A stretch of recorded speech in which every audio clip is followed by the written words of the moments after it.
Horoscope du jeudi 24 avril 2025. Salut les astro-curieux, j'espère que vous allez bien. On enchaîne tout de suite parce que j'ai pas beaucoup de temps à vous accorder, donc on va faire ça très rapidement, j'ai rien écrit.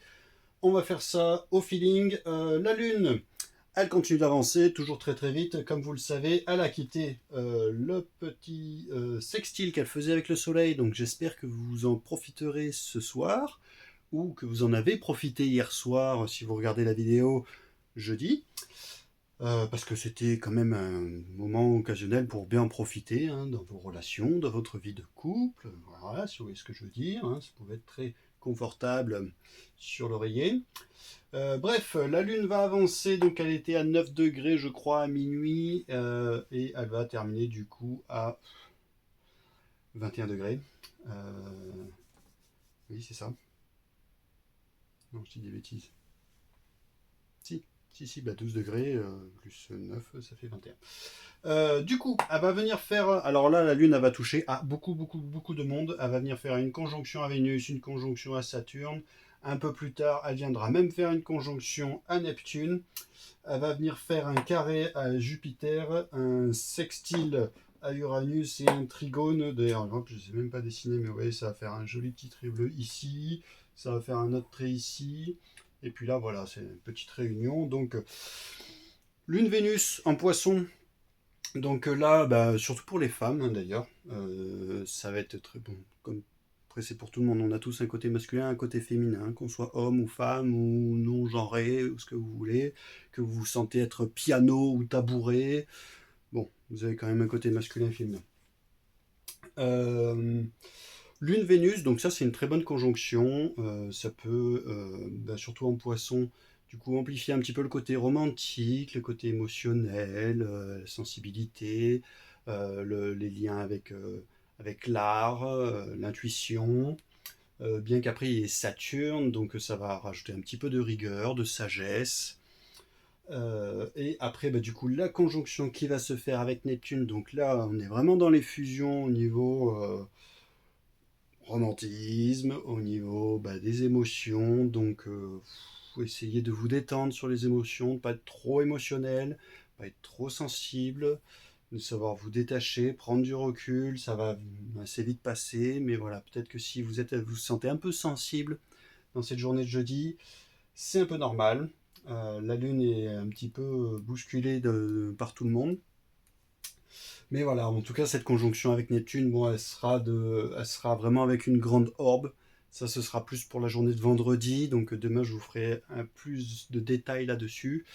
Mais en tout cas, dans la nuit de jeudi à vendredi, il se peut quand même que vous ayez des rêves, pas mal d'intuition, de clairvoyance, des rêves assez spéciaux et qui pourraient être intéressants d'analyser, de noter, tout ça. Ensuite, elle va quand même venir faire un petit sextile avec Uranus. Bon, là, ça va encore. Ce Uranus en taureau.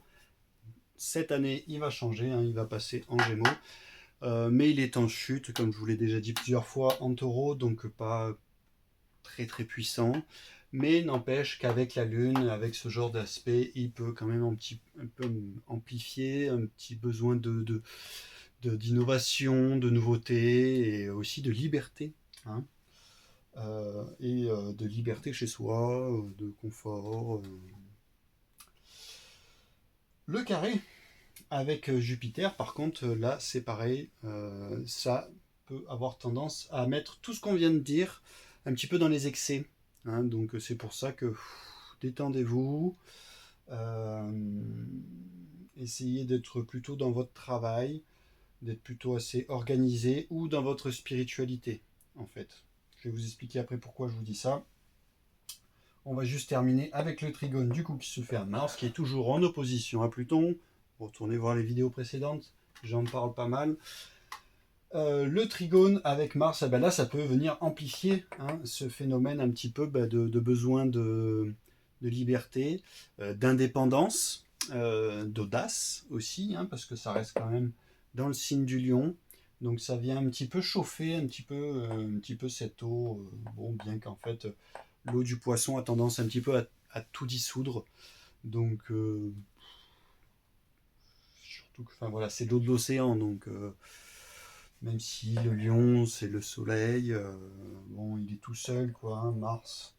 Là, on a quand même trois astres en poisson, donc voilà un petit peu pour le tout. Bon, ceci, ça va principalement concerner les signes mutables, donc surtout les poissons, les poissons, les poissons, les poissons, les Gémeaux, mais aussi les Sagittaires et les Vierges. Du coup, dans tout ça, comme je vous disais, soyez hein, là où ça manque un petit peu. Tournez-vous un petit peu vers ce côté travail, ce côté santé, tout ça de la Vierge. Il n'y a pas que ça dans la Vierge. Comme je vous ai dit, comprenez l'astro, comprenez tous les signes du zodiaque. C'est pas pour rien que je vous le répète, tous les signes sont en nous. Hein. Et cultivez aussi un petit peu les énergies hautes, hein, du Sagittaire, hein, pas trop que tard, tout ça, justement, parce qu'en plus Jupiter est là, hein, c'est sa planète au Sagittaire. Elle est en face. Donc cultivez pas ce côté un petit peu bout en train et que tard, fêtard du Sagittaire. Bon, c'est des gros rigolos, ils sont pas les derniers à aller s'amuser, les Sagittaires. Faites attention de ne pas cultiver aussi trop. Donc ça c'est pour les personnes qui seraient Sagittaires. Il y a ce Mars en Lion, hein, du coup, qui est aussi un signe de feu. Donc il vient vous donner quand même un petit peu de puissance. Et là, ça rejoint un petit peu tout ce que je vous ai dit au niveau des problèmes de domination et de fierté, d'orgueil, d'action, un petit peu qui manquerait d'humilité, hein, je dirais.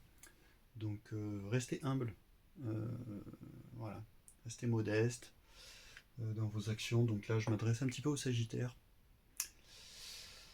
Et sachez vous remettre en question, hein, ça peut être un gros défaut des Sagittaires.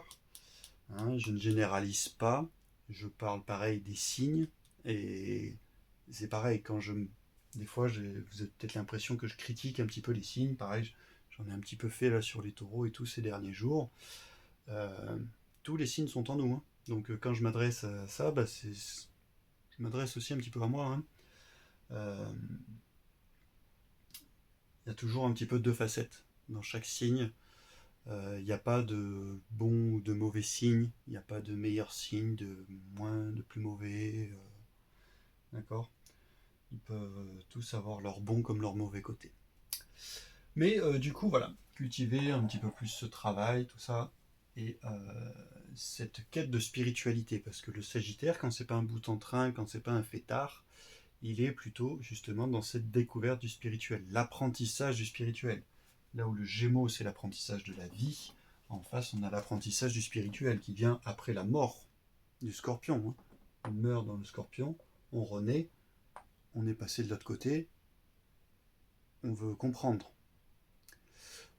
Ou on veut rattraper aussi tout ce qu'on n'a pas fait dans la vie précédente, d'où le côté bout en train. Voilà, un petit peu pour l'explication, pourquoi les Sagittaires sont assez fêtards. Hein. Mais bon.